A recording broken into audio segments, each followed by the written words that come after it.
Los juicios por los que pasó el afamado escritor británico Oscar Wilde han pasado a la historia como un claro ejemplo de la cultura y legislación contraria a la homosexualidad, no solo la Inglaterra victoriana, sino la Europa decimonónica en general. Por eso mismo, y por haber sido además un escándalo que sacudiría Europa y muchas otras partes del mundo, aquí se analizará el tratamiento que dio la prensa británica e internacional al caso, pues en el mundo de los periódicos quedaron sintetizados elementos clave sobre la opinión pública y las relaciones sociales y culturales de ese momento histórico. En el año 1895, Oscar Wilde decidió llevar a juicio al padre de su amigo Lord Alfred Douglas, el marqués de Queensberry, por difamaciones. El marqués, un personaje poco apreciado por la alta sociedad londinense por sus habituales salidas de tono, desaprobaba la relación entre el escritor y su hijo y actuó en consecuencia. Se interpuso, les amenazó e intentó sabotear el estreno de una de las obras del dramaturgo. Finalmente, en el Albemarle Club, frecuentado por Wilde, dejó una carta un tanto ilegible, pero en la que le pondría algo como para Oscar Wilde, que alardea de sodomita. En ese momento, Wilde decidió llevar a juicio al marqués y entonces se desencadenó el escándalo. Si bien la forma de vida del literato y sus amistades ya eran algo conocido entre las élites de la ciudad, sin embargo, el juicio no salió como se esperaba y fue el demandante quien acabó como acusado, empezando propiamente su juicio por lo que en la legislación británica se llamaba indecencia grave, gross indecency, según la sección 11 del Criminal Law Amendment Act, por la cual acabó condenado a 2 años de prisión y trabajos forzados.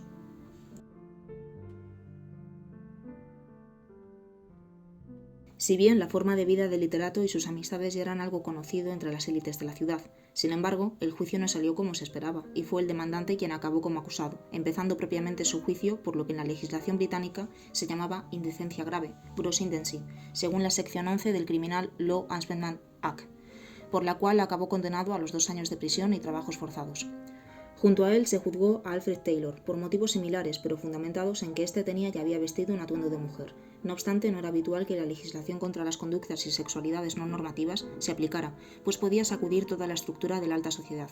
Por eso, que en este caso, si hubiera juicio, despertó el interés del público y de la prensa, lo cual nos dispondremos a exponer a continuación.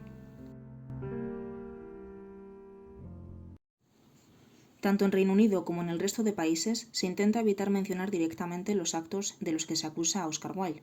En The Times, un periódico que siguió muy de cerca el caso, dedicándose prácticamente a reproducir lo ocurrido y dicho en el juzgado, se habla de ciertas palabras, la grave ofensa u odiosas y repulsivas sugerencias, para hablar de las acusaciones del marqués de Queensberry a Wilde. E igualmente se escribe que se le acusa de haber dominado, desviado y corrompido a jóvenes. Todo esto mayormente en palabras de los actores del juicio. Cuando se empieza a juzgar a Wilde, el mismo periódico habla ya de la sección 11 del Criminal Law Amendment Act, que castigaba la homosexualidad, pero aún así no se menciona el acto en sí. Aparecen expresiones como conducta indecente, tendencia inmoral, ciertas fechorías. Similar tratamiento podemos encontrar en otro periódico de gran tirada en Reino Unido, The Morning Post, en el que se utiliza la fórmula ciertas ofensas y otras parecidas. Como vemos, ni siquiera el término sodomía, que era con el que se conocía comúnmente a la homosexualidad, era utilizado. Por lo general, los periodistas británicos, aunque expongan de forma bastante detallada lo que sucede en la sala de juicio, se omiten las alusiones directas a la sexualidad de los implicados. Además, como muchos periódicos se dedicarían a hacerse eco de lo que informaba la prensa inglesa, este fenómeno se repetiría en los demás lugares. Por ejemplo, sin ir muy lejos, en Escocia, el periódico Dundee Courier no alteraba nada las palabras del Sheffield Evening Telegraph. En Francia, uno de los periódicos más leídos, Le Petit Parisien, hace lo mismo y como mucho se refiere a hechos sádicos, crímenes de inmoralidad, y quizá en los periódicos españoles este fenómeno se muestra más agresivo. La Época, periódico conservador, utiliza expresiones como aberraciones mentales y depravaciones físicas, lo monstruoso, lo anormal, patología social o escabrosas aventuras, y además se atreve a hablar de amor griego, siendo de las pocas alusiones directas a la homosexualidad. Pero no hace falta irse hacia el espectro conservador, pues en el progresista y liberal se escribe sobre las repugnantes ideas sustentadas por Oscar Wilde en algunas de sus obras y de cartas capaces de ruborizar al hombre más pervertido, mostrando también mucha dureza en sus comentarios. En todos estos casos lo que queda palpable son, en mayor o menor grado, los calificativos y palabras con intención de atacar a Wilde y a cualquier disruptor de la normatividad sexual. Se repiten por iniciativa de los propios periodistas o citando a los participantes de los juicios las palabras indecente, repugnante, etc. Hay que aclarar que, incluso en el caso de The Times, que reproduce muchas veces literalmente las palabras pronunciadas en las audiencias, lo cual le revestiría de una aparente imparcialidad, aún así se elige qué contar y qué no. Que se repitan estas expresiones a lo largo de los días ayuda a crear el clima de opinión pública contraria a Wilde, aunque es cierto que, en el caso de este diario, también se dé un espacio a los discursos del abogado defensor del dramaturgo, e incluso cuando ésta levanta el aplauso de los asistentes. Si seguimos prestando atención a lo que se elige decir y no decir, es llamativo que los periódicos británicos son más reacios a utilizar el término escándalo. No ocurre lo mismo fuera, pues tanto en Francia como en España se suele titular la noticia como Los escándalos de Londres. Aunque el delito no es nombrado en ningún momento, sí que los periódicos muestran una explicación de lo que pasaba entre Wilde y sus invitados, los cuales a menudo eran hombres que rozaban la veintena, a la mayoría de los cuales los invitaba a una cena. En algunas ocasiones esto se repetía y con algunos incluso podía llegar a intimar lo suficiente como para invitarles a viajar con él. Es en la descripción de estas actividades en las que hemos encontrado una mayor atención por parte de la prensa. Para esto destacamos el mencionado Sheffield Evening Telegraph. Este periódico, caracterizado por tener un público y una ideología ligados al Partido Conservador, siguió el juicio durante el mes de abril y siguió ofreciendo información al respecto meses después, demostrando lo mediático que resultó ser el caso en Inglaterra. En dicho periódico podemos observar una clara intención de resaltar que era Wilde el que invitaba a los jóvenes, entre los cuales había jóvenes de bajos recursos económicos y que en ocasiones dormía con ellos en hoteles. Además, también le relacionan estrechamente con el ya mencionado Alfred Taylor. Aunque es cierto que entre ellos existía una cercana amistad, las intenciones del periódico resaltando el vínculo entre ellos parecen responder a una estrategia, pues intentaba vincular el modo de actuar de Wilde respecto a los jóvenes con su amistad con Taylor. Debemos recordar que el delito de Taylor era el querer adoptar deliberadamente una apariencia de mujer. Con los acompañantes de Wilde se pretende hacer algo parecido, pues en cierta manera proyecta sobre ellos, especialmente si se tiene en mente a los que pertenecían a las clases más bajas, una imagen similar a la que se tenía de las prostitutas, ya que por el contexto de la acción se puede llegar a pensar que Wilde invitaba a esas cenas u otorgaba esos regalos a cambios de favores sexuales. Se lograba, pues, que estos jóvenes fueran relacionados, consciente o inconscientemente, con una actividad asociada a las mujeres. Debemos recordar que la sodomía no solo era contemplada como un acto derivado de los gustos sexuales de un hombre presumiblemente homosexual, sino que era concebido simplemente como el acto de penetración a un hombre, lo cual se entendía como una humillación para ese hombre. El Sheffield Evening Telegraph contribuye, por tanto, a que la sociedad piense en un Wilde que se aprovecha de su edad, su cultura y su dinero para asegurarse la compañía de unos jóvenes que actuarían como prostitutas. Colocar en el centro del problema a que algunos hombres se comportaran sexualmente como mujeres contribuía a no admitir la homosexualidad como tal, ni siquiera desde una óptica negativa. Cuando el caso se convirtió en un escándalo, se hizo muy difícil no posicionarse, y la mayoría de la prensa cargó contra el escritor británico.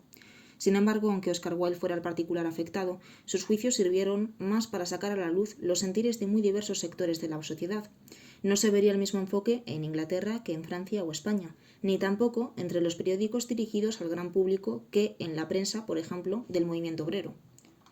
Hojeando las páginas de Le Petit Parisien observamos mucha menor beligerancia contra Wilde. De hecho, se dedica bastante espacio a actualizar la información sobre el estado anímico y de salud del acusado. En cambio, podemos encontrar un artículo dedicado enteramente a criticar el trato inhumano que daban los británicos a sus presos condenados a trabajos forzados. En él se señala la paradoja de que los ingleses, los mismos que se presentan como la cumbre del desarrollo civilizatorio, eran capaces de tales actos barbáricos, como los que se veían en sus prisiones. Además, de paso se deslizan prejuicios contra los asiáticos, a quienes se pone como los bárbaros por antonomasia, como se ve en la siguiente frase. ¿Cómo es que tratamientos tan espantosamente inhumanos, que ni siquiera serían excusables entre los asiáticos, se han mantenido en la legislación inglesa? También señala la contradicción de que la prensa inglesa haya criticado duramente las durezas de la vida de los deportados rusos en la Siberia, un tema de interés del momento, mientras aún se mantienen determinados métodos de tortura. Algo así se afirma, en Francia sería pronto corregido por cómo agitaría la opinión pública. Yéndonos a otro periódico francés, pero esta vez obrero, Les Socialistes de la Manche, el enemigo es otro, la burguesía. Aunque este diario no presta mucha atención al caso, cuando lo trata lo hace con frases como «El juicio de Oscar Wilde nos enseña a qué grado de abyección puede descender la clase burguesa de la que Wilde era una de sus celebridades». La agresividad contra Wilde no es, sin embargo, un fenómeno universal en la prensa obrera, pues en periódicos como el belga Le Peuple se es mucho más amable con el escritor e informa sobre su estado de salud tras su condena. Si atendemos a los españoles ya mencionados, El Liberal y La Época, la diana principal de las críticas, aparte de Oscar Wilde, es la sociedad inglesa. En El Liberal se escribe que los pulcros, los severísimos ingleses en asuntos de etiqueta y de educación y en cuestiones de moral, suelen nos sorprender de vez en cuando con alguno de esos escándalos cuya resonancia atraviesa mares y tierras, y habla de un estado social lleno de podredumbre. La Época participa de la misma opinión, pero además carga contra Francia y su prensa. Se ríe de la fruición con lo que los periódicos franceses comentan el proceso escandaloso de Londres, comparándola con la alegría con que las mujeres ligeras de cascos suelen acoger la caída de una amiga que las humillaba con su virtud. Es curioso que en España se adopta una postura muy dura contra Inglaterra, pero también contra Francia. Se pone a Inglaterra como un país puritano, obsesionado con la corrección que no puede evitar caer en escándalos, y a Francia como un país ligero de costumbres que se alegra cuando su vecino muestra que también lo es. España se sitúa entonces como juez de estas perversiones, mezclando en su discurso las aversiones nacionales con la aversión a las élites. El asunto de fondo es la degeneración de las élites y de Inglaterra como representante de las mismas. Como se ven los siguientes fragmentos del Liberal y La Época, especialmente críticos con Inglaterra y Oscar Wilde. Otra lamentable muestra de la corrupción de las altas clases en la morigerada Inglaterra, y aquel en el que leemos que su corrupción no es, en último término, más que una aplicación práctica de esa antigua teoría de las dos morales, la moral de los grandes hombres y la del vulgo, inventada para justificar todos los vicios y que aún profesan muchos que no alardean de decadentes ni de inventores de estéticas nuevas. A través de todo lo expuesto, hemos podido comprobar que la prensa nos sirve no solo para conocer un suceso histórico, sino para acceder al pensamiento de la época y comprobar la capacidad de influencia de la prensa sobre él.